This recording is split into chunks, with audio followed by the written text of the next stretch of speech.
नमस्कार आदरणीय दर्शक, शेरबहादुर देउवाको नेतृत्व सरकारले एमसिसी पारित गरिसकेपछि यतिखेर एमसिसी विरोधीहरूको चाहिँ गठबन्धन बन्दैछ र हाम्रो बीचमा नेपाल कम्युनिस्ट पार्टीका महासचिव नेतृत्वको चाहिँ विप्लव हुनुहुन्छ। तपाईँलाई म जता जान चाहन्छु कार्यक्रम स्वागत गर्न चाहन्छु। चन्जी धन्यवाद। अब तपाईँहरू एमसिसीको विरुद्ध सडकमै जाने, आन्दोलन गर्ने हो, जनतामा जाने र सडकमा जाने, देशमा जाने। फेरि किन जाने? अब यो त पारित भइसक्यो, कार्यान्वयन गर्नुपर्छ भने प्रधानमन्त्री भन्नुभएको छ, प्रचण्डले भन्नुभएको छ, माधव नेपालले भन्नुभएको छ, केपी शर्मा ओलीले भन्नुभएको छ, सबैले भन्नुभएको छ। सबैले अपनत्व लिनुपर्छ। अब यो देशको विकास र प्रगतिको लागि हो एमसिसी भनेको। पारित भएको छैन, पार्लियामेन्टले पारित गरेको होइन भनेको एकदम तामझामका साथ हो। पार्लिमेन्टले गर्यो तर जनताले गरेका छैनन् र देशभक्तहरूले गरेका छैनन्। होइन, देशभक्तहरूले भनिसके नि त अहिलेको अवस्थामा सकिएन। अब प्रचण्डसँग, अमेरिकासँग, होइन, शेरबहादुर देउवासँग पार्लियामेन्टमा उहाँहरूले चाहिँ बहुमत पुर्याएको नाटक चाहिँ गर्नुभयो, तर त्यही पनि बहुमत थियो कि थिएन त्यो चाहिँ परीक्षण भएको छैन। खै त्यो एउटा कुरा भयो। तर नेपालका अधिकतम जनता, बहुसङ्ख्यक जनताले यो सम्झौतालाई स्वीकार गरेका छैनन्। तर नेपालका पोलिटिकल पार्टीहरू जनताबाटै निर्वाचित भएर जनताबाटै अनुमोदन भएर आएका होइनन्। पार्लियामेन्टमा जो छन् तपाईँलाई थाहा छ, नेपाली कङ्ग्रेस, एमाले, माओवादी केन्द्र सबैले एमसिसीको पक्षमा मतदान गरे हो। जसपा हो, यिनीहरू जनताबाट निर्वाचित, कथित निर्वाचनबाट आएका हुन्, ठिकै छ, निर्वाचितै हुन्। तर त्यो निर्वाचनको एमसिसी गर्ने जनमत होइन अथवा म्यान्डेट होइन, अथवा त्यो अधिकार यिनीहरूलाई जनताले दिएको छैन। होइन, पार्लियामेन्टबाट अनुमोदन गर्नको लागि अमेरिकाले भनेको थियो, सरकारले त्यही गर्यो, प्रधानमन्त्रीले त्यही गर्नुभयो, 4 दलीय गठबन्धनले त्यही गर्यो। होइन, एउटा कुरा कस्तो छ भने चुनावको एजेन्डा एमसिसी होइन, नम्बर 1 कुरा। नम्बर 2 कुरा, नेपाली जनताले चुनावलाई स्वीकारेका छैनन्। नम्बर 3 कुरा, नेपालको दीर्घकालिक भविष्यमा प्रभाव पार्ने एउटा राष्ट्रसँग जोडिएको, हाम्रो नजरमा राष्ट्रघाती, नेपाली जनताको दृष्टिकोणमा राष्ट्रघाती सम्झौता गर्ने अधिकार पार्लियामेन्ट अथवा संसदहरूलाई जनताले दिएका छैनन्। त्यो कदापि स्वीकार्नेवाला छैन। तर हाम्रा देशका सबै पोलिटिकल पार्टीहरूले यो त विकासको लागि अमेरिकाले दिएको अनुदान हो, यो अनुदान नलिँदाखेरि नेपाल दुर्घटनामा जान्छ, नेपालमा ठुलो समस्या आउँछ भनेर भनिरहँदाखेरि तपाईँ एक्लै एमसिसीको विरुद्ध? होइन, हामी एक्लै छैनौँ। पहिलो कुरा त यो विकास होइन, यसलाई ठिक ढङ्गले समाधान गरिएन भने यसले विनाश निम्ति आउनेवाला छ, नम्बर 1 कुरा। नम्बर 2 कुरा, कसले मात्रै यसलाई स्वीकार गरेका छन् भने जसले यो सत्ता र यो सरकारबाट पर्याप्त लाभ लिएका छन्, स्वार्थपूर्ति गरेका छन् र आफ्नो निजी जीवनलाई एउटा तपाईँको चाहिँ पुरै तपाईँको सिगारेका छन्, या निजी जीवनमा पुरा जसरी यिनीहरूले चाहिँ एउटा धनदौलत थुपार्ने वस्तु बनाएका छन्, तिनीहरू मात्रै यसको पक्षमा छन् भन्नुहोस् न। तपाईँलाई थाहा छ नि, जस्तो पार्लियामेन्टमा छ नि, हामी किन दलहरू एक भए त एमसिसीको पक्षमा? एक भएकै छैनन्। तपाईँकै टेलिभिजनमा पनि मैले हेरेको, नेपालको राजनीतिमा सबभन्दा धेरै बहस भएको विषय हो। हामीलाई त प्रतिबन्ध हुँदैदेखि तपाईँको यो मिडिया हामीले सुनिराखेका थियौँ, हामी जहाँ जनताको बिचमा बस्थ्यौँ त्यहाँ पनि मतलब यो हामीले सुनिराखेका थियौँ। तपाईँले पनि धेरै बहस छेड्नुभयो योबाट, अरू सञ्चार माध्यमले पनि धेरै बहसहरू छेडे। सबभन्दा धेरै बहस भएर घर घरमा पुगेर हरेक नेपाली नागरिकले मन्थन गरेको, सोचिराखेको, चिन्तन गरिराखेको या आफ्नो दृष्टिकोण बनाइराखेको विषय हो। यो सामान्य विषय होइन नि। त्यही कारण त्यहाँ त्यो त्यस्तो गम्भीर विषयमा जसरी तपाईँको जनताको मत बिना यिनीहरूले यहाँबाट स्वीकृत गर्यो भन्ने नाटक रहेछ, त्यही संसदमै पनि तपाईँले हेर्नुभयो भने त्यही दिन पनि दर्जनौँ सांसद, देशभक्त सांसदहरू हुन्, उनीहरूले कडा अब्जेक्सन, विरोध होइन गरेका छन्, त्यहाँ भनौँ न खारेज गरेका छन्, त्यहाँबाट त हुनु हुँदैन भनेर लडेका छन् होइन भने त्यो त ताजा देखिन्छ नि। हामी एक्लैको कुरा होइन नि। होइन, विरोध गरेर के नि, उनीहरूको आवाज कसैले सुनेनन्। उनीहरू त अत्यन्त कमजोर छन् नि त। पार्लियामेन्टमा पनि एमसिसीको विपक्षमा जो छन् तपाईँले भन्नुभयो, उनीहरूको औचित्य देखिँदैन नि त। होइन, उनीहरूको प्रभावै देखिँदैन नेपाली राजनीतिमा। खास जनताको धारणा उनीहरूले व्यक्त गरेका हुन्, खास नेपाली जनताको भावना, मत, जसले संसदमा गएर अनि सशक्त प्रकारले एमसिसीको बारेमा तथ्यपूर्ण ढङ्गले बुदा केलाएर यो राष्ट्रको हितमा छैन भन्ने कुरा राखे, ती संसदहरूले जनताको विचार र मतलाई व्यक्त गरेका हुन्। जसले तपाईँको नुन खाएको कुखुरो जसरी समर्थन गर्न पुगे, वास्तवमा तिनी के हुन् त भन्दाखेरि जनमतको अभिव्यक्ति होइनन्, तिनीहरू मालिकप्रति नुन सोझो गर्ने होइन, एउटा एक प्रकार तपाईँको चाहिँ ऊ भन्छ नि यिनका चाहिँ ढोके पाले जस्ता अथवा चाहिँ नोकर चाकर जस्तामा परिणत भएका मान्छेहरू हुन्। होइन, तपाईँलाई आज जनताको धेरै प्रश्न पनि छ महासचिव। मेरो प्रश्न कहाँनिर छ भन्दाखेरि आज जनताको जनमत भएको party Nepal communist party UML हो, तपाईँ मान्नुहुन्छ? हो। नेपाली कङ्ग्रेस हो, एक हदसम्म माओवादी केन्द्र हो, माधवकुमार नेपालले नेतृत्व गरेको एकीकृत समाजवादी हो, जसपा हो, बिन्द यादव र बाबुराम भट्टराईले नेतृत्व गरेको, ती सबै पार्टी आज एमसीसीको पक्षमा गइसक्यो। तर मैले भने तपाईँ आज एमसीसीको विपक्षमा जनमत छ भनेर कसरी भनिरहनु भएको छ क्या? मैले भने कि उहाँहरूले गएको चुनावमा, संसदीय चुनाव भन्छु म होइन, संसदीय चुनावमा र यो संसदमा जनताको मत उहाँले पाएको कुरा हुनसक्छ, त्यो कुरा हो। तर उहाँहरूले पाएको मत कदापि जनताले मत दिएको त देशको विकास गर होइन, त्यसपछि गएर देशको संरक्षण गर, जनताको हितमा निर्णय गर, जनतालाई चाहिँ संरक्षण गर भनेको हो नि। देशको अहित र देशलाई घात हुने काम गर भनेर त दिया होइन नि। त्यस कारण जो जनमतलाई उहाँहरूले उल्टोतिर प्रयोग गर्नुभएको छ, यसको सजाय आउँदा दिनमा नेपाली जनताले उहाँलाई दिन्छन् भन्ने कुरा त प्रष्ट छ नि। एक दोस्रो कुरा, आजको दिनमा हिजो जनताले जेसुकै बुझे पनि आजको दिनमा जनमत उहाँहरूको पक्षमा छैन र हामी त भनेकै छौँ जनमत सङ्ग्रह गर, ल मत परीक्षण गरौँ नि त। यो व्यवस्था, यो तपाईँहरूले चलाइराखेको यो अराजक व्यवस्था, यो एउटा तपाईँको कस्तो फोहोरी खेल सहितको के फोहोरमा लोटपटिएको संसदीय खेलको व्यवस्था जनताले मन पराउँछन् कि होइन, योभन्दा अर्को एउटा वैज्ञानिक समाजवाद या समाजवादी व्यवस्था मन पराउँछन्। प्रतिस्पर्धा गरौँ नि त, हामीले त्यो पनि त भनेका छौँ नि, खुल्दै छौँ नि। आजको ताजा जनमत ल्याउँ न त। त्यस कारण हामी के स्वीकार्दैनौँ भन्दाखेरि, एक त उहाँहरू 5 वर्षको लागि चुनिएको हो, त्यस कारण उहाँले नेपालको भविष्य दीर्घकालसम्म प्रभाव पार्ने सम्झौता गर्ने र त्यो पनि देश र जनतालाई घात हुने र क्षति पुर्याउने सम्झौता गर्ने अधिकार उहाँलाई छैन। त्यो जनताले पक्कै पनि चेक गर्छ। अनि तपाईँले जनमतको कुरा गर्नुभयो, जनमत सङ्ग्रहको कुरा गर्नुभयो। यदि हाम्रो देशमा छ नि 4 वर्ष अगाडि त निर्वाचन भएको हो, निर्वाचनको माध्यमबाटै आज हाम्रा देशका मेजर लिडरहरू छ नि, जनताको मन जितेर होइन आएका हुन्, निर्वाचित भएर आएका हुन्।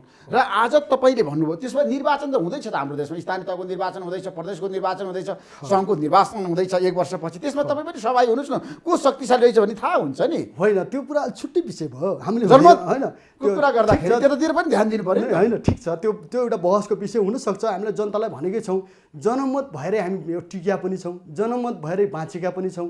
हामीलाई त 2 महिनामै सिद्धाउने घोषणा पनि गर्नुभयो नि हाम्रो साथीहरूले, संसदमा बसेका चाहिँ हाम्रा चाहिँ ठालुहरूले होइन भन्नुहोस्, त्यहाँका तपाईँका चाहिँ सरदारहरूले।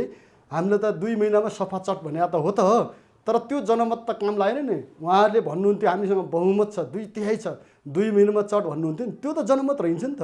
हामी चट भएर नि त, जनमत त हामीलाई बचायो नि त।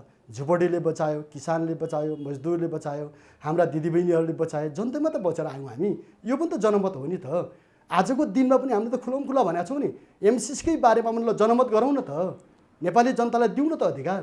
के हो त, ल हेरौँ न त, नेपालका 3 करोड जनताले कसलाई समर्थन गर्छ? अब तपाईँ आगामी निर्वाचनमा एमसीसीको विपक्षमा आफूलाई छ नि जनताको बिचमा लिएर जानुहोस् न त। होइन, त्यो छुट्टै च्याप्टर छ। स्थानीय तहको निर्वाचनमा तपाईँ सहभागी हुनुहोस्, नेपाल कम्युनिस्ट पार्टीले चाहिँ उम्मेदवारी दिनुहोस्, मेरो आग्रह छ। होइन, त्यो चुनाव र एमसीसीलाई अहिले नजोडौँ न। अहिले के गरौँ भन्दाखेरि एमसीसीले हाम्रो देशलाई जो घात गरेको छ, कहाँ घात गरेको एमसीसीले हाम्रो देशलाई भन्नु त बुदागत रूपमा कसैले घात गरेको? कसै राष्ट्रघाती भयो, यो त जनहितमा छ, विकासको लागि छ, समृद्धिको लागि छ, आर्थिक प्रगति र उन्नतिको लागि छ, नेपालमा अब व्यापक रूपमा विकास हुने भयो रे।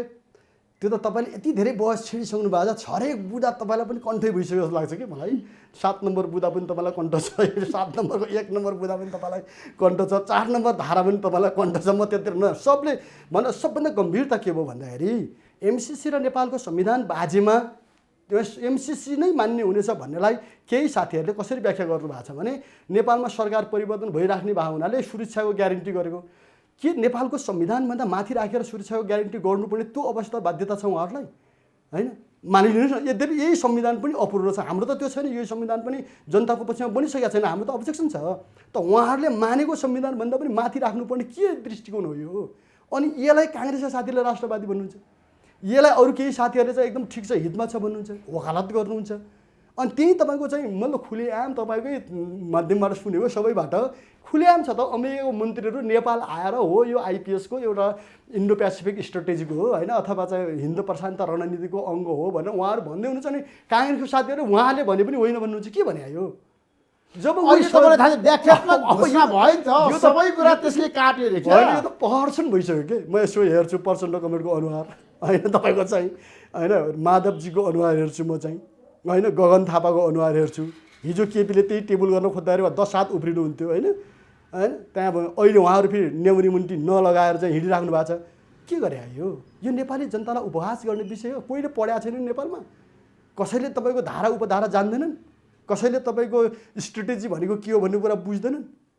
म त अनौठो भयो कि यो। मैले त्यसरी एउटा उदाहरण पनि दिएको थिएँ। हाम्रो जनयुद्धमा एकचोटि कस्तो घटना घटेको छ भने एकजना साथीले मिस्टेक गरिसक्नुभयो, नगर्नुपर्ने काम सानो सानो गर्नुभयो। अनि तर उहाँले के भन्नुभएको छ, मैले गरेकै छैन, मलाई चाहिँ यताउता पारेर होइन कमिटीमा चाहिँ एक्लाएर मलाई सिद्धाउन खोज्दैछन्, ल मलाई साथ दिनु पऱ्यो भन्नुभएछ र उहाँले एउटा सानो सानो टिम बनाउनु भएछ कि। र कमिटीमा उहाँलाई हो तँलाई हामी बचाउँछौँ भनेर साथीहरू आए। तर परिवेश यस्तो पऱ्यो कि उहाँ आफैले पछि महसुस गर्नुभयो, हो मैले गल्ती गरेँ आउँ भनेर यता भनिसक्नुभयो। तर उहाँले पढाए मान्छेले के भन्दैछन् उता भन्दा उहाँले भने पनि होइन हामी मान्दैनौँ भन्दै थियो कि।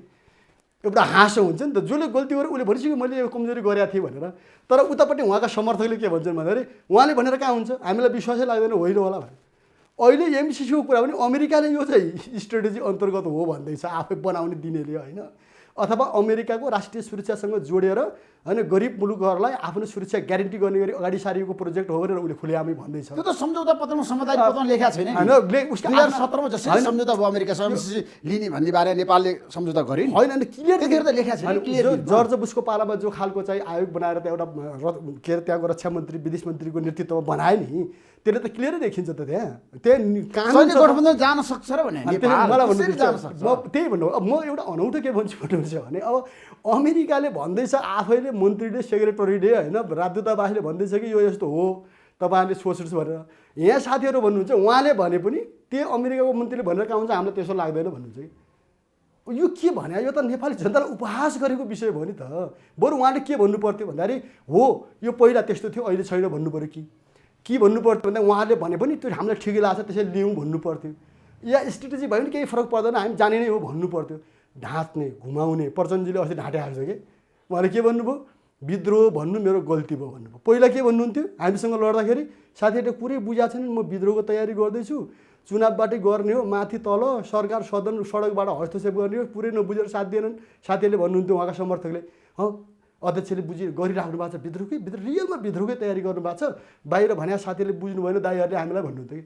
अब अहिले आएर महाधिवेशनमा के भन्नुभयो, मैले त्यति बेला विद्रोह भन्नु गल्ती थियो भन्नुभयो कि। गम्भीर समीक्षा अरे क्या, त्यो समीक्षा कि आत्मसमर्पण।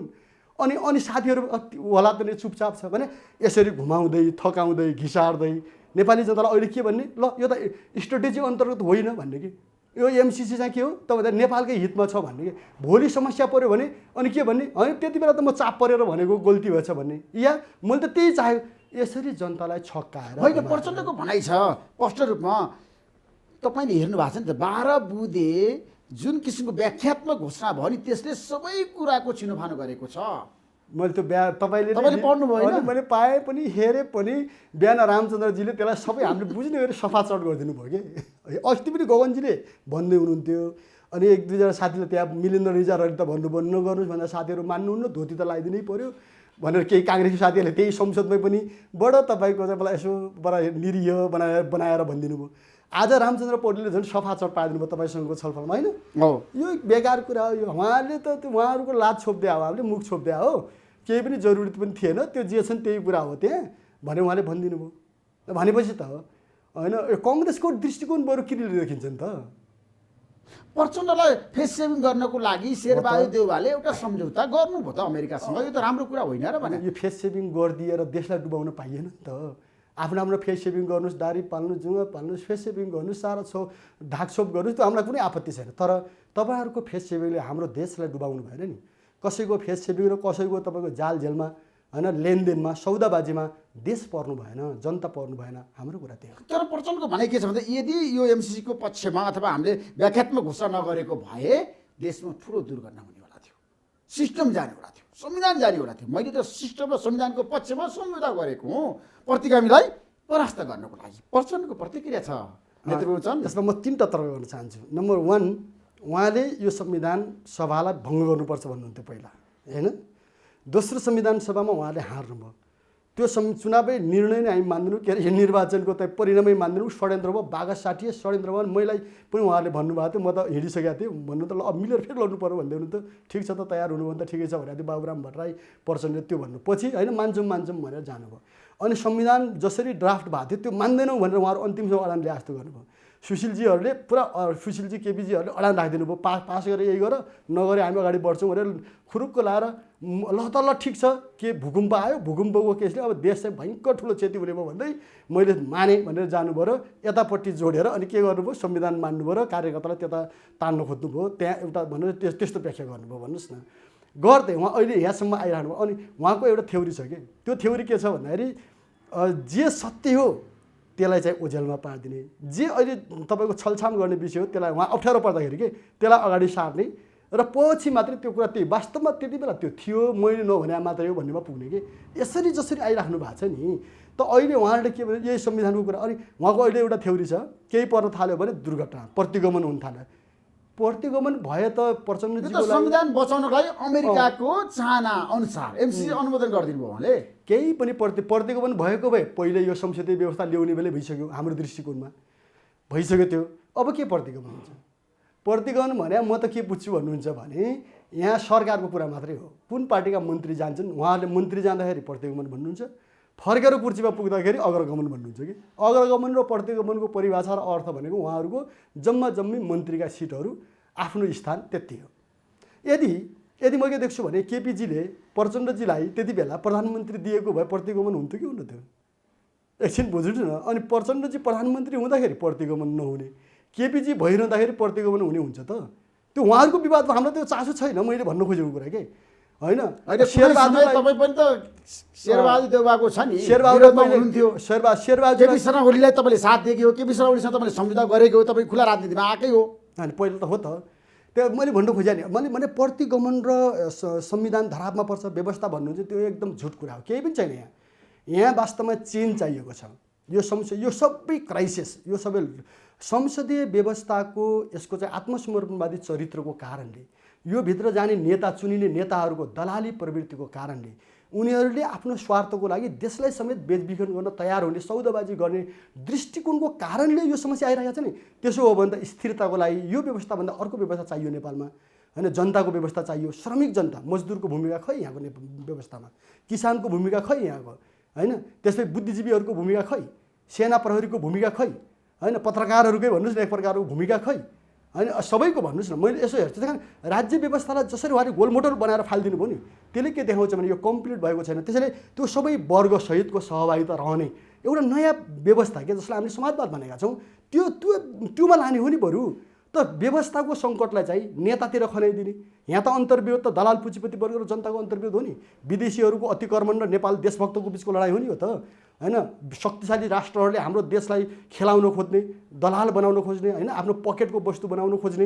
होइन आफ्नो मुठीभित्रको माखो बनाउन खोज्ने र त्यो नमान्ने नेपाली जनताको बिचको लडाइँ हो नि हो त अनि यसलाई लगेर अनि आफ्नो सत्ता कुर्सीको लागि चाहिँ अनि जोडेर प्रतिगमन र अग्रगमनको व्याख्या गरेर जनता तर चन्जी तपाईँलाई थाहा छ जस्तो व्याख्यात्मक घोषणालाई तपाईँले राम्रोसँग अध्ययन गर्नुभयो बाहिर बुझ्दै पढ्नुभयो मैले हेर्छु कि त्यहाँ पोस्टरमा लेखेको के छ भन्दाखेरि एमसीसी भनेको नेपालको कानुनभन्दा माथि भयो भने नेपालको कानुनभन्दा विपरीत गयो भने तत्काल रद्द गर्ने खारेज गर्ने भनेर त भनिसकेको छ अनि हामीले किन विरोध गर्ने कसले गरे कसको नेपाल सरकारले गर्ने शेरबहादुरले गर्ने अहिले शेरबहादुर र प्रचण्डजीहरूले एमसीसीको फर्मुला सोध्नु किन हात नगरे अनि त्यो भइराखेसँग बहस नगर्ने भइराखेकै संस्थासँग सहमति गर्न बहस गर्न तयार नहुने अनि कोठामा बसेर आफ्नो आत्मरति बोकेर त्यो अमेरिकाले कहाँ रुस के अरे उहाँ ब्रिटेन बस्या एउटा बुद्धिजीवीलाई तपाईँको चिठी लिएर नेपाली जनतालाई त्यो लाद्न खोज्ने म त अनौठो लाग्छ कि डाक्टर सुरेश सुविधालाई के थाहा छ नेपालको यहाँको जनताले कसरी फिल गरेका छन् के गरेका छन् भन्ने हो के थाहा उहाँलाई यस्ता सन्धि त हामी बहस गर्छौँ नि 1950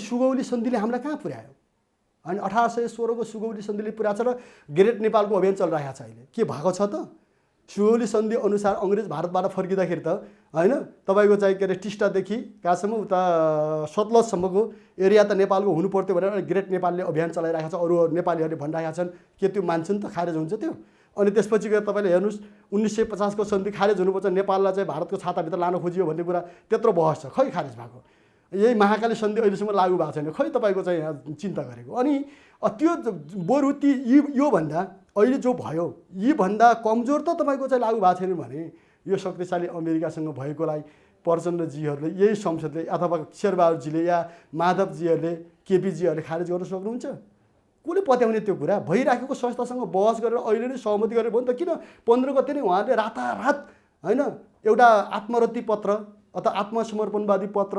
हाम्रो एकजना साथीले भन्नुहुन्छ यो के अरे लोत्रिएको पत्र लेखेर पास गर्नुपर्ने बाध्यता के थियो? 1 महिना टाइम लिएर उहाँले चाहिँ एमसिसीसँग बहस गरे हुँदैन थियो? यो चिठी अहिले उहाँहरूले के अरे त्यहाँ अमेरिकाको एमसिसीलाई लेखेर त्यहाँबाट पहिलो ल लेख्नुहोस् अनि हामी सहमत हुन्छौँ भने हुनु थियो। किन त्यो गर्ने आँट गर्नु भने 1 महिना पछि आए के बिग्रिन्छ होइन? अनि त्यो अहिले नगरेर आफैले आत्मरति गरेर आफैले लेखेँ भन्ने बनाएर होइन, माने मान नमाने तेरा मैमान भने। तर 12 बुँदे व्याख्यात्मक घोषणामा 4-5 वटा कुरा गम्भीर रूपमा उठान भएको छ।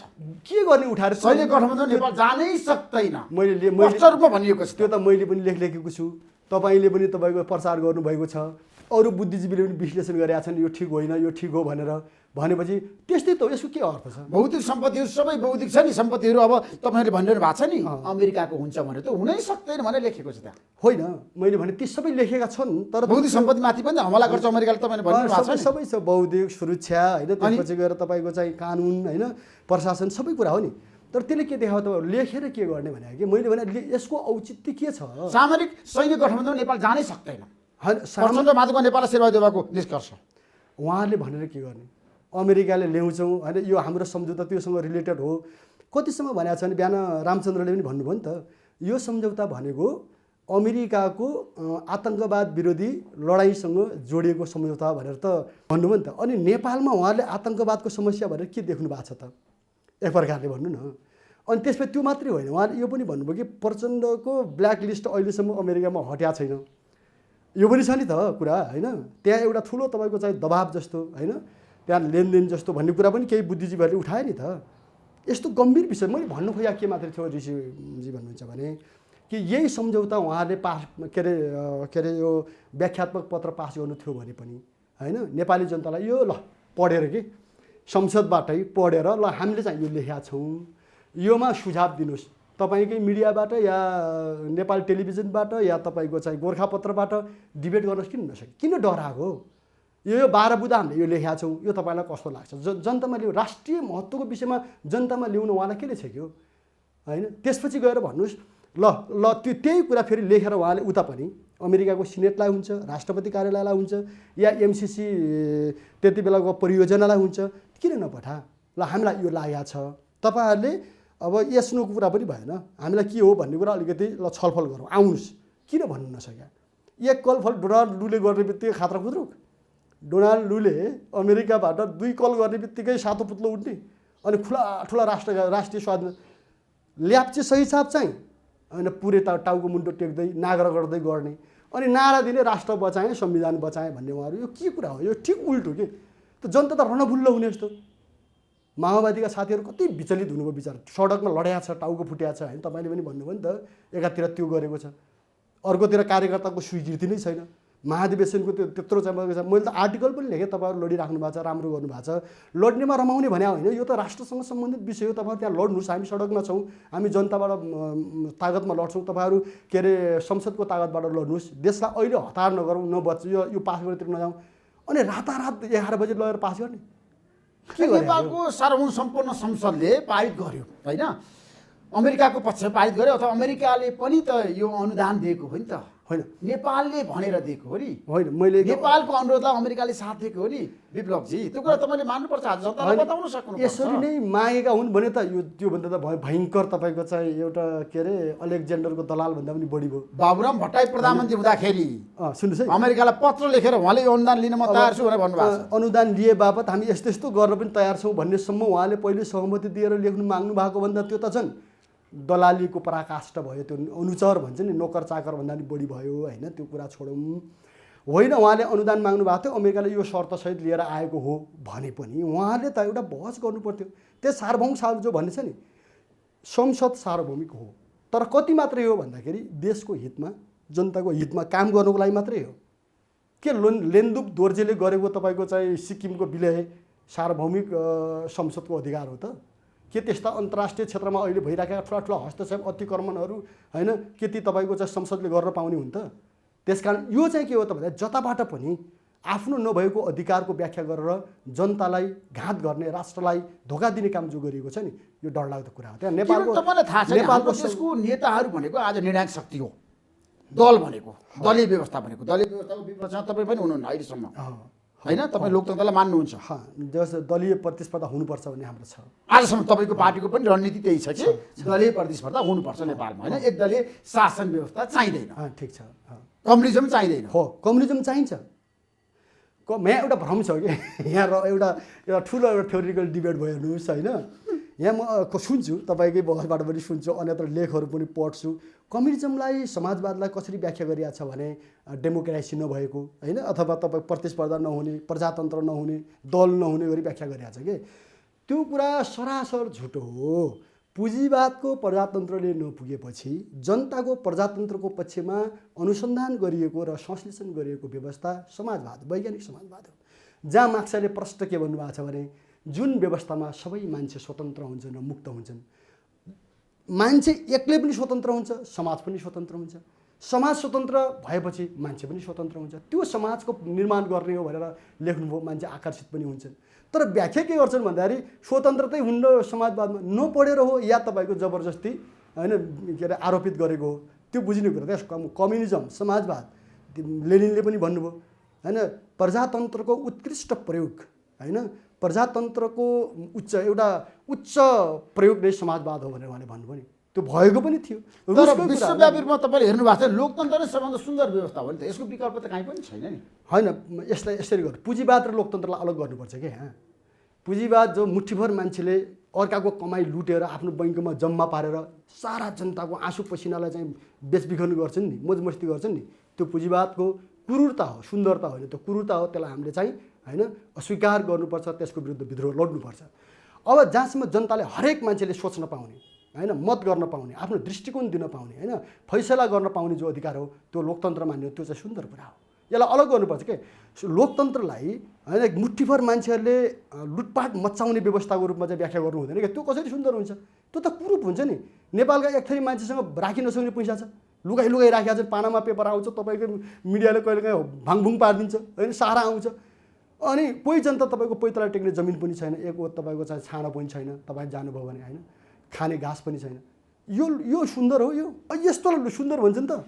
यहाँ त यस्तो होस्, हरेक नागरिक, होइन, घाँस बाँस कपास शिक्षा स्वास्थ्यको अधिकारद्वारा साँच्चै नै सम्पन्न होस् र त्यहाँ तपाईँको प्रतिस्पर्धा पनि होस्, त्यहाँ एकअर्काका क्षमताहरूको बिचमा रचनात्मक प्रतिस्पर्धा होस्, त्यो सुन्दर हो।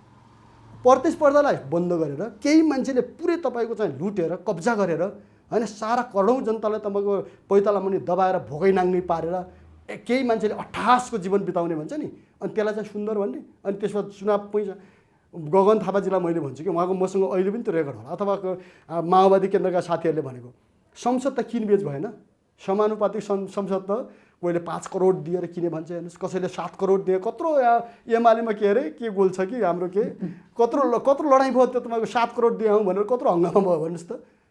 भनेपछि अनि यो सुन्दर हुन्छ फैसला गर्ने ठाउँमा? अहिले पनि मेरो ख्यालमा, म भन्न त भन्दिनँ, तर त्यो भएन भनेर भन्न सकिन्न। रातारात जो मान्छे टाउको मुन्टो टेक्दै फेरबदल मतहरू बदलेका छन् नि, त्यसको पछाडि, होइन, त्यही गगन एमसी पारित गराउनलाई पैसाको चलखेल भयो भनेर भन्न खोज्नु भएको तपाईँले? निश्चय नै त्यो प्रत्यक्ष अप्रत्यक्ष त्यो भएको छ। अमेरिकाले पैसा लगानी गरेको छ एमसी पारित गराउन, निश्चित रूपले गरेको छ। गरेको कुरा त अहिले त 4.5 अरब त खाइसकेको छ नि त। यहाँ पासै भएको छैन, उहाँ खाइसक्यो, तिनी खानेहरू रमाएर अहिले धुमधाम छ भन्नुहोस् न, पुरा नाच्दै हिँडे भन्नु न, खाएको पछि हो भनेर। नत्र तिनको मुखबाट ओकल्ने त समस्या थियो त, होइन। यो खालको छ कि अहिले यो कहाँ खर्च भयो, किन गरियो, खै कसले के गर्ने, मतलब त अनौठो छ कि यहाँ। तर अमेरिका भनेको विश्वको महाशक्ति राष्ट्र हो।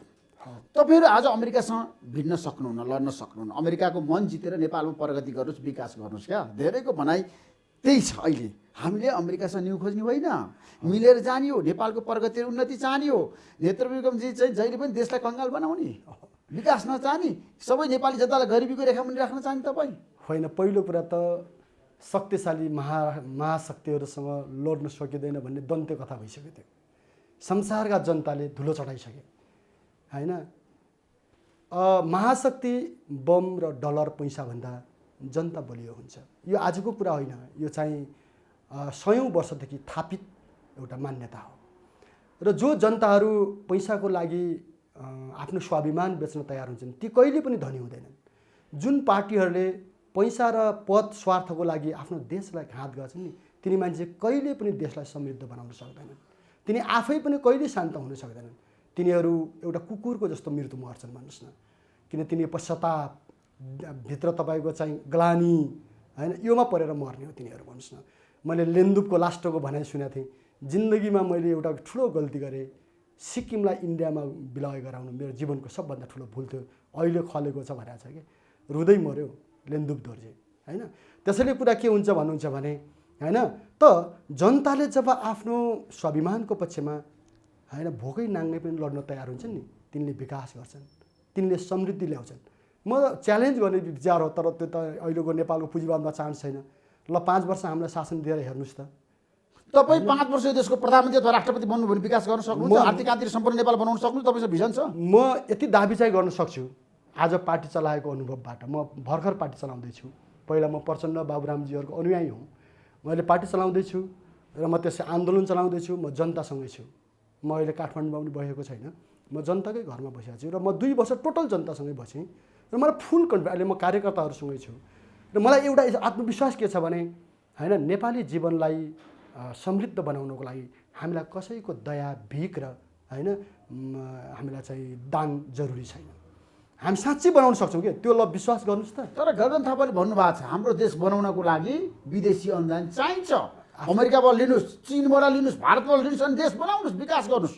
अस्ति पार्लियामेन्टमा उहाँले बोल्नु भएन? हो बोल्नुभयो, त्यो कुरा बाबुरामले पनि बोल्नुभयो, गगनजीले पनि बोल्नुभयो, एमालेका केही नेताले पनि बाहिर बोल्नु भएको छ। धरतीमा खुट्टा अरूसँग मागेर देश बनाउनु पर्छ क्या, चलाउनु पर्छ। हाम्रो देशका नेताहरूले भनिसके त हो, धरतीमा विदेशीको अनुदानले देश बनाउनु। सही, धरतीमा खुट्टा नटेकेका मान्छेहरूको होइन यो एउटा तपाईँको छटपटाट या आत्मअविश्वास हो कि आफ्नो पौरखमा आफ्नो तागतमा हाम्रा हात छन् नि त, हाम्रो दिमाग छ, हाम्रा जनता छन्, हाम्रो यत्रो युवा शक्ति छ। अनि योप्रति विश्वास नगरेर कुनै मालिकले दिएको 2-4 अरबबाट नेपाल बन्छ भन्ने परिकल्पना पाल्ने मान्छेहरू गर्छन् यिनले। जो मान्छे आफै आत्मनिर्भर छैन, आफू कसरी चल्ने भन्नेमा अर्काबाट चन्दा उठाएर या तपाईँको भिख मागेर चल्ने पार्टी होइन। एउटा यो देशको बजेट बनाउन हामीसँग पैसा छैन, अनि विदेशीको अनुदान र सहयोग ऋण चाहिँदैन। यो त ट्र्याक नै चेन्ज गर्नुपर्छ। पैसा उठाउने, खाने, कुम्ल्याउने, लुकाउने। म त अनौठ देख्छु नि, नेपालका मान्छेहरू गरिब छन्, यहाँका तपाईँको मुठीभर मान्छेहरू कति चाहिने यिनीसँग पैसा। यिनको पैसा फर्काउने मात्रै हो भने पनि नेपाली जनतालाई होइन अरबौँ पैसा आइपुग्छ, आज भन खरबौँ आइपुग्छ कि। स्विजरल्यान्डको बैङ्कको पैसा फर्काउने आँट गर्नु परेन या बन्द गरिदिनु सक्नु परेन? पानामा पेपरले भनेअनुसार ब्रिटिस ब्याङ्कहरूमा राखेका लुकाएका पैसाहरू ल्याउने आँट गर्नु परेन? यहाँ कर छली गरेर अरबौँ अरब एउटै एनसेलसँग लडाइले हामीलाई प्रतिबन्ध लाउनु भयो कि उहाँहरूले। एउटै एनसेलले त्यति बेला नेपालको बजेट 12 खरब थियो, एउटै एनसेलले तपाईँको 1 खरब बराबर अफिस त्यो तपाईँ पनि लड्नु भएको थियो होइन। खै त्यो उठाएको भन्नुहोस् न। त्यसलाई झारेर सबले मिलेर भगत गरेर खाएर बाबुरामजीले पनि भन्नुभयो, कोले अब यो घनश्याम भुषालले पनि भन्नुभयो, मैले सुनिरहेको छु, सबैको रेकर्ड छ नि मसँग।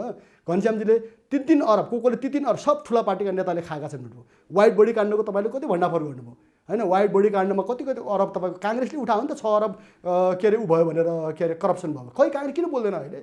त्यति बेला भन्ने केपी ओलीलाई भनेर काङ्ग्रेस अहिले आफै गएको छ त सत्तामा, किन खोज्दैन त्यो वाइट बडी करप्सन? म के देख्छु भन्दाखेरि आफू यो अमेरिकाको आएर पनि होइन, अमेरिकाको एकजना कुटनीतिज्ञले पनि भनेको सुनेँ कि मैले होइन, किन तपाईँले यत्रो निगरानी गर्न खोज्या भन्दा यहाँकाले पैसा खाइदिनु भन्ने डर छ पनि भन्यो अरे कि। यस्तो खालको तपाईँको छ अविश्वास अनि आशंकामा, अनि अर्काले दिएको पैसा यिनले लगानी नै गर्दैन, खाएर पुरै लुकाएका छन्। अनि भएको पैसा चाहिँ लुकाउने, कुम्ल्याउने, आफ्नो खातामा राख्ने, दबाउने, अनि त्यसपछि जनता गरिब छन्। जनयुद्धमा यदि हामीले चाहेको जस्तो परिवर्तन ल्याएको भए म त यो दाबी साथ भन्छु, रोल्पा रुकुमका जनताहरू गरिबीबाट माथि उठ्दै थिए। जनयुद्धले उनको आयलाई वृद्धि गरेको थियो। अर्थशास्त्रीहरूकै तथ्याङ्कले पनि शिक्षा र आयमा चाहिँ माथि उठाउँदै थियो जनयुद्धले, भन्नुहोस् न। त यो कुरा लुकाउने कि नेपालका कति किसान कमैयाहरू मुक्त भए जनयुद्धले, कति जमिनदारको जमिन किसानहरूले पाए, कति किसानहरू तपाईँको मुक्त भए भन्नुहोस् त। कति तपाईँको दलितहरूको जीवनमा कति माथि आयो, कति बोल्न सक्ने भए, महिलाहरू कहाँ आए। त्यो परिवर्तनलाई हामीले संस्थागत गर्न सकेको भए, यदि राज्यले साँच्चै नै त्यसलाई चाहिँ संस्थागत ल मान्छे त यहीँ मर्न लड्नु तपाईँ हामी गर्न तयार छैनौँ। तपाईँ पत्रकारिता गरेर 1 घन्टा खेतमा काम गर्नुहोस् न, के बिग्रिन्छ? दिनभरि मात्रै कराएर हिँड्नु पर्दैन नि त, 2 घन्टा श्रम गरे हुन्छ नि। म गर्छु नि, अहिले हाम्रो पार्टीमा हामीले किनेर खानु पर्दैन, हाम्रो आफ्नो उत्पादन छ। त मतलब मैले भन्नु खोजेको कुरा के हो भने यो गर्न सकिने कुरा हो कि यो। अनि सिँगै देशका मान्छेलाई परनिर्भर बनाएर विदेश लखेटेर अर्काको गुलामीमा हालेर त्यसबाट आएको कमिसन खाएर अनि जनता गरिब छन् भन्ने संश्लेषण गरेपछि हामी मान्छौँ त्यो कुरा होइन। नेतृत्व जनजी जनता त गरिब छन् है, त्यो कुरा तपाईँले गरिब छन् त यो व्यवस्थाको हाम्रो जनता छ नि गरिबीको रेखामुनि छन् आजको दिनमा। व्यवस्थाको देशमा भोकमरी पनि छ, जनताले शिक्षा र स्वास्थ्य पाएका छैनन्। पाएका छैनन्। तपाईँ आज जानुहोस् त जनताको घर दैलोमा हो, कति समस्यामा छन्, कति छ, पीडामा छन्। छ आज हामीले जुन बहस गरिरहेछौँ, यो देशलाई सिङ्गापुर नबनाउने, यो देशलाई स्विजरल्यान्ड नबनाउने, त्यो नबनाउने, नेपाल बनाउने। किन सिङ्गापुर? के छ सिङ्गापुरमा? विदेशीहरूलाई नचाहेर खाने देश त हो त्यो। धेरै सिङ्गापुरको मोडेलको कुरा गर्नुहुन्न कि तामझाम ठुला यो होटल छ। देशलाई दक्षिण कोरियाको दाँजो नपुर्याउने, जापानको दाँजो नपुर्याउने। दक्षिण कोरियाका युवा युवतीहरू 75% दिमाग बिग्रेर तपाईँ डिप्रेसनमा परेका छन्। विदेशीले उपनिवेश त हो दक्षिण कोरिया। अमेरिकाको उपनिवेश होइन दक्षिण कोरिया। के को मोडलाइज गर्नु पऱ्यो भन्नुहोस् त। 35,000 अमेरिकन सेनाले परेड खेल्ने देश हो। कत्रो कत्रो केस भएको तपाईँलाई थाहा छ त्यहाँ होइन? कत्रा बलात्कारका घटना गर्छ, कत्रा विद्रोह हुन्छन् त्यहाँ। जापानको तपाईँ ओकानावाको तर विश्वमा यति ठुलो प्रगति भइसक्यो, विकास भइसक्यो। अरे बाबा, हाम्रै छिमेकीहरूले तरक्की गरिसके। होइन हामी विकासलाई चाहिँ आज किन अगाडि बढ्न सकेनौँ? किन विकास नगर्ने? विकास तपाईँको सोच र चिन्तनमा किन आज देश बनाउने कुरा आउँदैन? होइन, मैले भने कि विकास भनेको चाहिँ केही मान्छेले ठुल्ठुला घर हाल्नेलाई विकास मान्न सकिँदैन। आम किसान मजदुरको जीवनमा परिवर्तन आउने कुरा हुनुपर्छ। त्यो नआउनुको कारण नेपाली जनता गरिब भएर काम नगरेर, श्रम नगरेर, मेहनत नगरेर होइन नि। यहाँको सत्ता रोजगारी रोजगारी त लाखौँ जता बेरोजगारी छ। अरे रोजगारीको लागि चाहिँ राज्य ठिक हुनु पर्यो। तपाईँले खेत खन्नु पनि त रोजगारी हो, बाटो खन्नु पनि त रोजगारी हो। आफ्नो उत्पादन गर्नु पर्यो नि। नेपालको जमिन बाँझै छ, आफ्नो बाँझो राखेर तपाईँको विदेशको चाहिँ के अरे टोयलेट सफा गर्न पठाउने नेपालका युवालाई पैसा। मैले एकदम म त गाउँमै प्रत्यक्ष बसेर आएको छु कि कस्तो छ गाउँमा युवा छैन। पढे लेखेको मान्छेको एकदम पुरा दिमागभरि चाहिँ विदेश जाने भूत चढेको छ भन्नुहोस् न होइन? त गाउँमा आफ्नो खेत छ, बारी छ। म आफै सानो हुँदाखेरि हाम्रो रोल्पा रुकुमको पाहाडमा, सायद तपाईँहरूकोमा पनि, सबै पाहाडमा एक मुठी चामल तपाईँको पाहाड चढ्दैन थियो। ओल्लो गाउँ पल्लो गाउँ सबै तपाईँको चाहिँ त्यही चल्थ्यो भन्नुहोस् न। मान्छेलाई खान पुग्थ्यो, मान्छे सुखी सम्पन्नै थिए होइन? बरु पाहाडको व्यापार तराईमा हुन्थ्यो। मैले इन्डियामा हुन्थ्यो कि त मलाई थाहा छ। म हाटा जाँदाखेरि, हाटा भन्ने थाहा तपाईँहरूको याद थियो कि थिएन? सुन्नुहोस् है, हाटा जाँदाखेरि नुन लिन जाँदाखेरि घिउ बोकेर हिँड्थ्यो, टिमुर बोकेर जान्थ्यो मान्छे, गेडागुडी बोकेर जान्थ्यो। त्यो बेचेर, सुन्नु एकछिन रमाइलो कहानी हो, त्यो बेचेर यहाँ चाहिँ नुन त आफूलाई पुग्ने हामी फर्काउँथ्यौँ पाहाडमा। सँगै कपडा लत्ता र पैसा पनि लिएर जान्थ्यौँ जनताले। आयात निर्यात कस्तो थियो भन्नुहुन्छ भने पाहाडबाट, नेपालबाट बाहिर थियो कि। चामल बोकेर गएर चिउरा लिएर आउनुहुन्थ्यो क्या। जे हो सुन्नुहोस्, गर्नुपर्छ। मैले भने नि त्यति बेला यसो हेर्छु, पुँजीवादको चमक झमक यताउता आज छ, त्यो राम्रो केही राम्रा कुरा पनि छ कि पुँजीवादले ल्याएका राम्रा परिवर्तन पनि छन्। तर अहिले त के भयो त भन्दाखेरि खेतमा काम गर्न लाज मान्ने, आफ्नो बारी खन्न लाज मान्ने, गाई पाल्न लाज मान्ने होइन? त्यसै दुध काम गर्नुपर्छ। त्यसको मैले जनता छ। अनि योलाई परनिर्भर कसले बनायो? किन हामी सबैले काम गरेर आएको मान्छे हो त। त्यो परनिर्भर कसले बनायो त भन्दाखेरि यो सत्ताले बनायो नि। यसको त खै योजना, खै प्रेरित गरेको। मैले नै माग गरेँ कि एउटा कोअपरेटिभबाट मलाई तपाईँको चाहिँ टेन्ट दिनुहोस्। एउटा टेन्ट पनि दिँदैन यो होइन? हामीलाई मल तपाईँ बिउहरू उपलब्ध गराउनु, त्यही गराउनु सक्दैन। सबैतिर लुटेर खाने लुटेराहरूको जमातले शासन गरेपछि अनि जनता सुखी हुन्छ त? जनता गरिब त यिनकै कारणले भएको छ नि। मुठ्ठीभर मान्छेहरू अरबपति भएर बसिरहेको छ अनि जनता कङ्गाल हुन्छ। तर एमसिसीले हाम्रो देशको चाहिँ विकासमा चाहिँ ठुलो परिवर्तन गर्छ। आर्थिक क्रान्तिको जग बलियो बनाउनु छ। र नेपाल भनेको तपाईँलाई थाहा छ जलविद्युतको देश हो क्या। ऊर्जा शक्ति उत्पादन गरेर हामीले चाहिँ नि आज भारतलाई बेच्ने हो, बङ्गलादेशलाई बेच्ने हो। ट्रान्समिसन लाइन बनिसकेपछि अमेरिकाले त्यसै सहयोग गरेका छैन नि, त्यसै अनुदानमा एमसिसी दिएको छैन नि। त्यो तपाईँको काल्पनिक सोमप्रसादको कथा जस्तै हो यो होइन? आफ्ना जनतालाई छोडेर अमेरिकाले ट्रान्समिटर बनाइदिन्छ र विद्युत बेच्छौँ भन्दै बस्ने। अथवा मैले यो हाम्रो देशमा उद्योगपति व्यापारीहरू एमसिसीको पक्षमा खुलेर बहस गरेका छन्। देशको हितमा छ, विकासको लागि छ भनेर। आफ्नो देशमा उद्योगपति व्यापारीले बुझेका छैनन्। आफ्नो देशमा उद्योग छैन, आफ्नो देशमा कल कारखाना खोलेको छैन, यहाँको चाहिँ वस्तुलाई होइन उत्पादनमा वृद्धि गरेको छैन, कृषिमा आधुनिकीकरण छैन। ल ठिक छ, बिजुलीको लाइन तपाईँको नेपालका फाँटमा लगेर इरिगेसनदेखि सिँचाइदेखि लिएर सारा गर्ने होइन? नेपालका युवाहरूलाई यहीँ अनुसन्धान, रिसर्च होइन, अध्ययन अनुसन्धान प्रेरित गर्ने। त्यता छोडेर खाली दाम के कताबाट आउँछ 2 पैसा, त्यो पनि जनताको लागि होइन।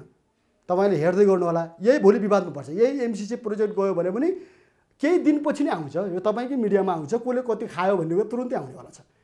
यसरी तपाईँ विदेशीले दिएको पनि मुठ्ठीभर मान्छेले हत्याउने होइन? अनि देशको अर्थतन्त्रमा पनि अहिले पनि तपाईँ कति अरब रे, सायद तपाईँलाई थाहा होला, 60-65 अरब कि कति त यहाँ उही उठ्या छैन, के अरे यो राजस्व नै उठ्या छैन, कर नै उठ्या छैन भन्छ कि। अनि 65 अरब छोड्या छ, 50 अरबको पछि दौड्या छ। यो जो खालको छ नि, यो त नेपाली जनतालाई मूर्ख बनाउने कि। जनताको नाम भजाएर आफ्नो थैली भर्ने, देशको नाम बेचेर आफ्नो थैली भर्ने, यो कमिसन खोर र दलालहरूको हात पनि छ कि यो तपाईँको चाहिँ पुरै यसरी चाहिँ एमसिसीलाई जबरजस्त प्रोपोगन्डा प्रचार गरेर नभई हुन्न भन्ने कि तिनको त चाहिन्छ एमसिसी बिना त यो देशमा प्रगति नै हुँदैन, तिनको विकासै त हुँदैन, पुरै रियाल सडक विस्तारै हुँदैन। तिनको त पुरै मुख नाकबाट रियाल झरेको लाइन नै छ। बन्न सक्दैन। तिनले त 50 अरब आयो भने कताबाट खाने होला भनेर तिनको चाहिँ हैन दिमागमा तिनको मुखमा हैन त्यो तपाईँको स्वार्थ र लोभ बाहेक अरू केही पनि छैन। अब अमेरिकासँग नेपालको एउटा सम्झौता भइसकेको छ, अनुमोदन भइसक्यो पार्लियामेन्ट एमसिसी होइन। अब तपाईँ यसको विरुद्ध छ नि कस्तो किसिमको रणनीति बनाएर सडक आन्दोलन गर्दै हुन्छ मलाई बताउनुहोस् त। अब होइन एकदम राम्रो कुरा। मैले पहिला त के भन्नुपर्छ, तपाईँको मिडियाले पनि यो एमसिसीको बारेमा पछिको कुरा छोडौँ तर राम्रोसँग जनतालाई सूचित गरेको छ, म धन्यवादै दिन चाहन्छु।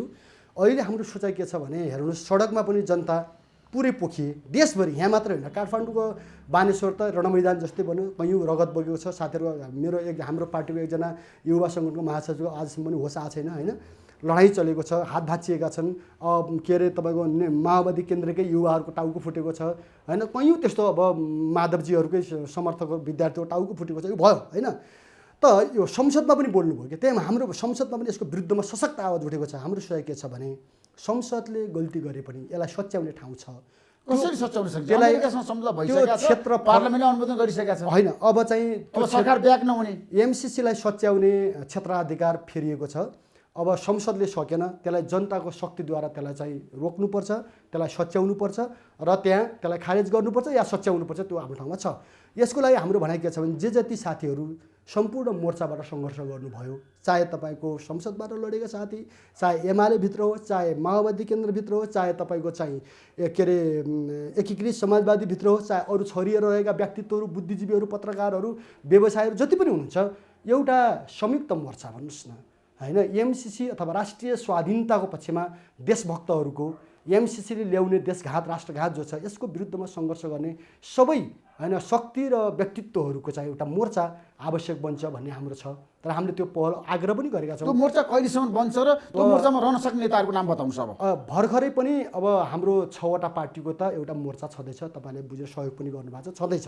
त्यसमा चाहिँ हामी छौँ, क्रान्तिकारी माओवादी छ, मसाल छ होइन, ऋषि कटेल कमरेडको चाहिँ नेकपा छ होइन, अनि सुशील कमरेडले नेतृत्व गरेको चाहिँ समाजवादी माओवादी छ होइन, त्यसपछि गएर आहुति कमरेडले नेतृत्व गरेको वैज्ञानिक समाजवादी, त्यो हामी छँदैछौँ। अब हामीले सोचेको यसमा सम्भव हुन्छ भने नारायण काजी कमरेडहरू त्यहाँ लड्नुभयो, आउनुहोस् भन्ने हाम्रो छ। झलनाथ कमरेड त्यहाँ लड्नुभयो, आउनुहोस् हामी सँगै जाउँ भन्ने हाम्रो छ होइन।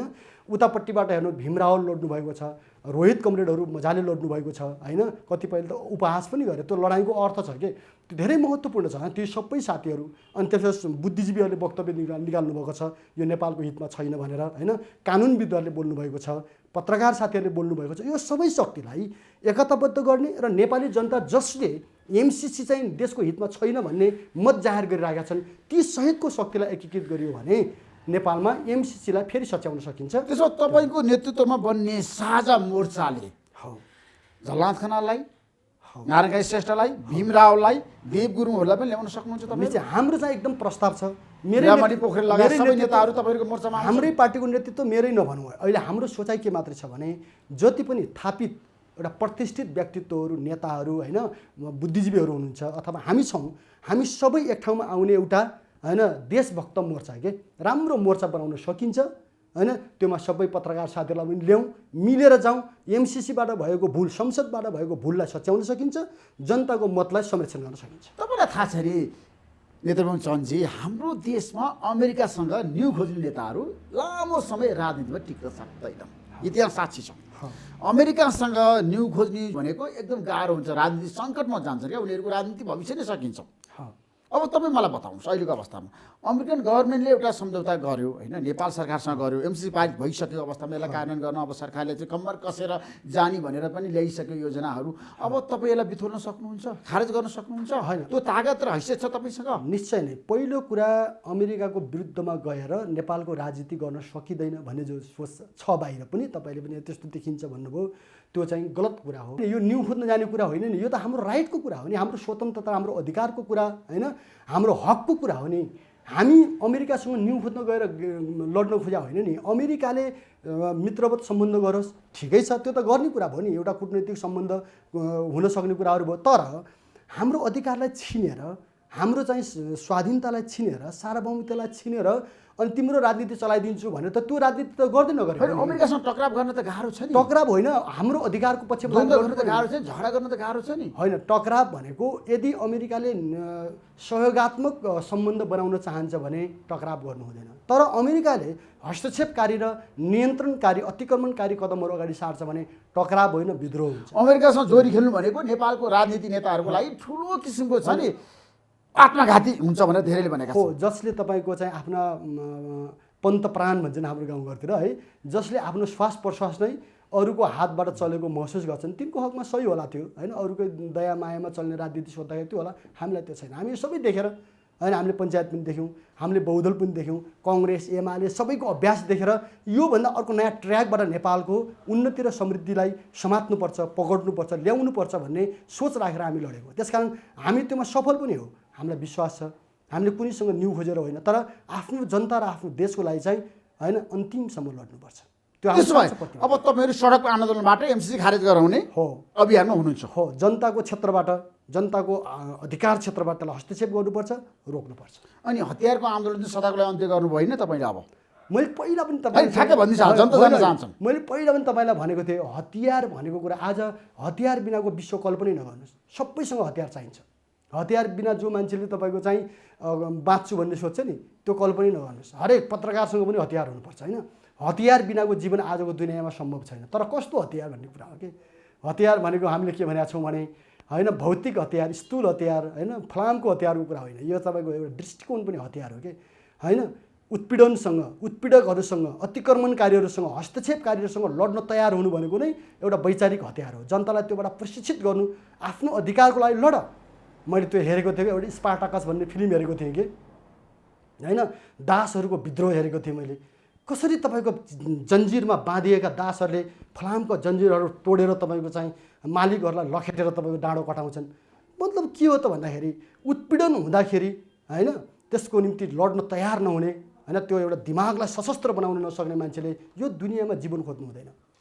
लत्रेर होइन, घिच्रिएर रगडिएर मर्नु बाहेक उसको लागि कुनै ठाउँ पनि छैन। तर हाम्रो देशमा प्रचण्ड जस्तो नेताले क्रान्ति गर्न नसकेर 12 बुधे सम्झौता गरेर गिरिजाप्रसाद कोइरालासँग खुला राजनीतिमा आएर संविधान सभाबाट संविधान ल्याउनु भयो। अब तपाईँ अहिले क्रान्तिको कुरा गर्नुहुन्छ त मिथ्या भइसक्यो। अब होइन, तपाईँले प्रचण्डजीलाई के ठान्नु भएको छ र? ह्याङओभर होइन हाम्रो देशमा क्रान्तिको कुरा गर्नु। अब तपाईँहरूलाई ह्याङओभर छ कि एउटा तपाईँको स्याल बाघ सधैँ भयो भनेर बाघको नाटक गर्यो भनेर सधैँ बाघ भइरहन्छ र? प्रचण्ड आज नेपाली राजनीतिको बाघ होइन, शक्तिशाली होइन। कुनै बेला राम्रो हो त हामीले साथ दियौँ नि होइन, तर जब उहाँले बाटो बिराउनु भयो त्यसपछि हामीले छोड्यौँ नि। हिजोको जनयुद्ध लडेको प्रचण्ड हो। आज त संसदवादको एउटा यो फोहोर मैलामा लुटपुटिएर त्यो फोहोर मैलाबाट उठ्नै नसकेको प्रचण्ड हो नि त। आज प्रचण्ड नै शक्तिशाली हुनुहुन्छ। शेरबहादुर देउवालाई प्रधानमन्त्री बनाउनु भयो, केपी शर्मालाई प्रधानमन्त्री बनाउनु भयो, झलनाथ खनाललाई बनाउनु भयो, बाबुराम भट्टराईलाई बनाउनु भयो, उहाँले त प्रधानमन्त्री बनाइ हुनुहुन्छ। कहिले काहीँ केपी शर्मालाई बनाउनु भयो। कहिले काहीँ त ज्योतिष पनि शक्तिशाली हुन्छ। एकजना मान्छेले ज्योतिषी हेरेको भरमा पनि मान्छेको दिमाग खराब हुन्छ। बनाउने कुरा यस्तो छान्ने कुरा छोडिदिनु, त्यो त सहायक भूमिका हो नि। देशको नेतृत्व गर्ने, देशलाई आमूल परिवर्तन गर्ने, जनता र राज्यलाई चाहिँ एउटा समाजवादी सुन्दर देश बनाउने परिकल्पना गरेको नेताको हालत यो हुँदाखेरि के बनाउने र नबनाउने कुरा गर्नुहुन्छ?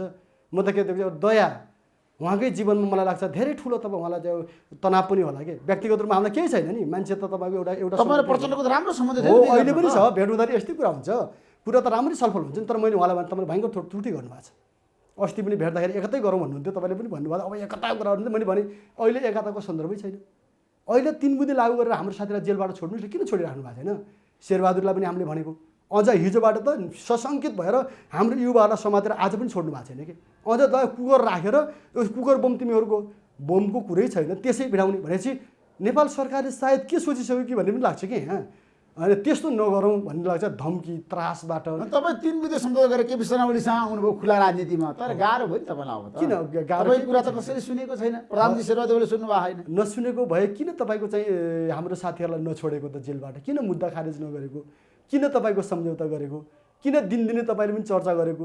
किन त सबै मान्छेले आज पनि तपाईँ हाम्रो छलफल भएको छ, छोडिदिनुहोस् न, ल तिमीहरू जता गर्छौ गर भने पनि त हुन्छ। किन यो होइन?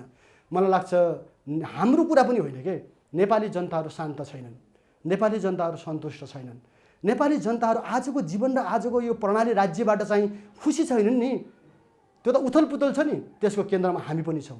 कुरा त त्यति मात्रै हो नि। अनि त्यसपछि को मान्छे व्यक्तिको कुरा छोड्दैन, नेताहरूले गल्ती गरेको कुरा त हामीले भन्नुपर्छ। अनि गणतन्त्र ल्याउनु तपाईँको भूमिका छैन। आज गणतन्त्र भनेको सर्वस्वीकार्य व्यवस्था होइन। गणतन्त्र हो त, अनि गणतन्त्रमा त विवादै छैन नि। यसलाई यो व्यवस्थाको विरुद्ध तपाईँ जान सक्नुहुन्न। होइन, यो गणतन्त्र चाहिँ दलाल पुँजीवादी गणतन्त्र भयो।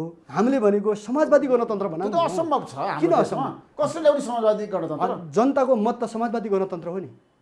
जनताहरू आज लोकतन्त्रमा विश्वास गर्छन्। होइन, लोकतन्त्र भनेको समाजवादभित्रै हुन्छ नि त लोकतन्त्र। समाजवाद लोकतन्त्र बिनाको भनेको होइन नि ऋषि उरेड। लोकतन्त्र सहितको समाजवाद भनेको हो कि त्यहाँ एउटा ठुलो तपाईँको ग्याप बनाएर भ्रम छरिन्छ नि, त्यो होइन, त्यो गलत कुरा हो। त्यो समाजवाद हामीलाई एउटा चाहना छ।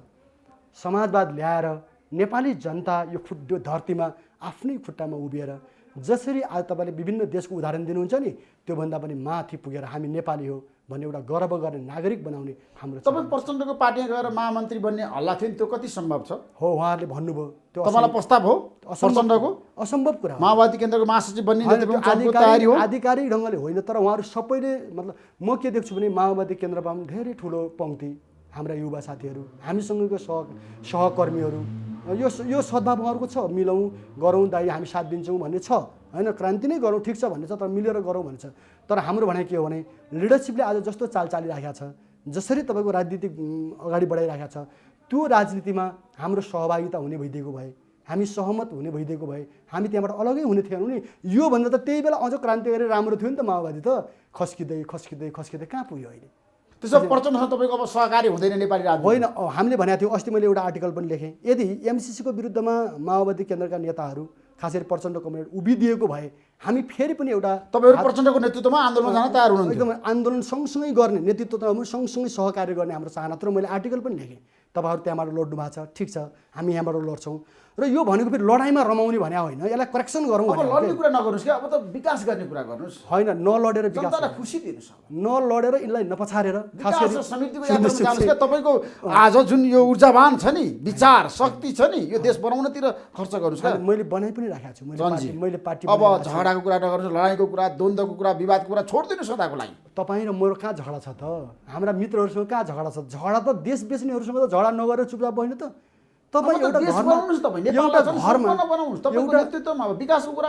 घरमा हामी बसिरहेको छौँ, हतियार कुरा बन्द गर्नुहोस्। होइन, घरमा आगो लाग्दैछ, हामी चुपचाप आएर बस्न सक्छौँ त?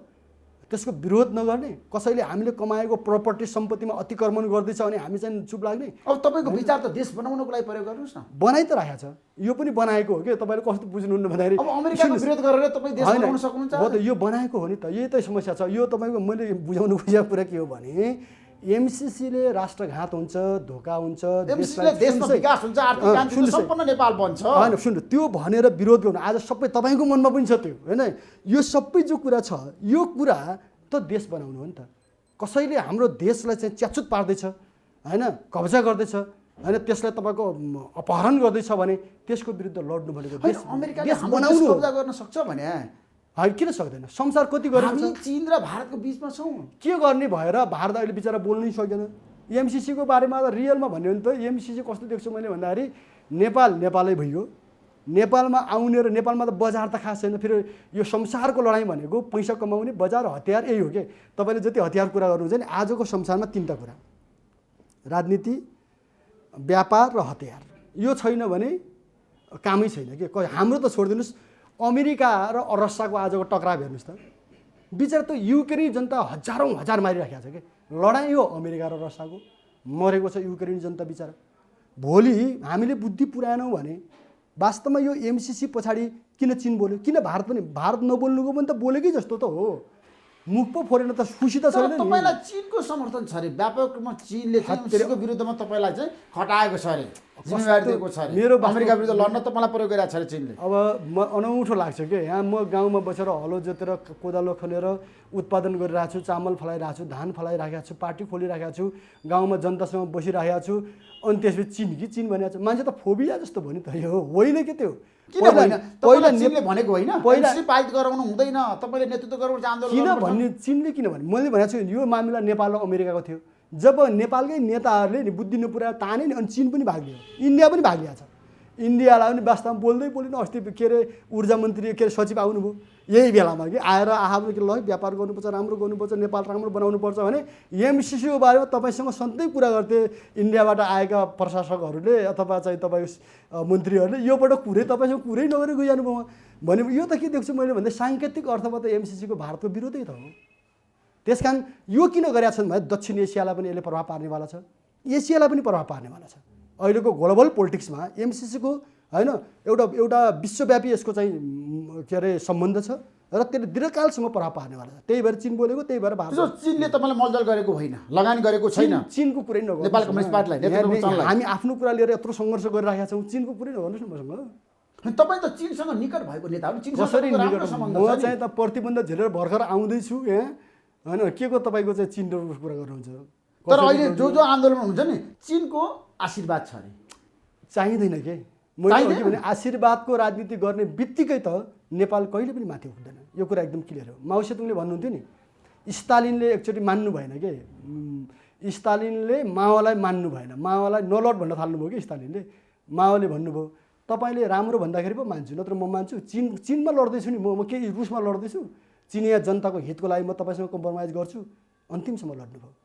यहाँ कुरा के हो भने हामी त हाम्रो तरिकाले नेपाली जनतालाई मुक्त गर्ने, स्वाधीन बनाउने, साँच्चै नै एउटा नेपाली जनतालाई आत्मनिर्भर नागरिक बनाउने हाम्रो चाहना छ कि यो हामी बनाउँछौँ। हाम्रो पार्टीको युवाहरू त्यो छ के।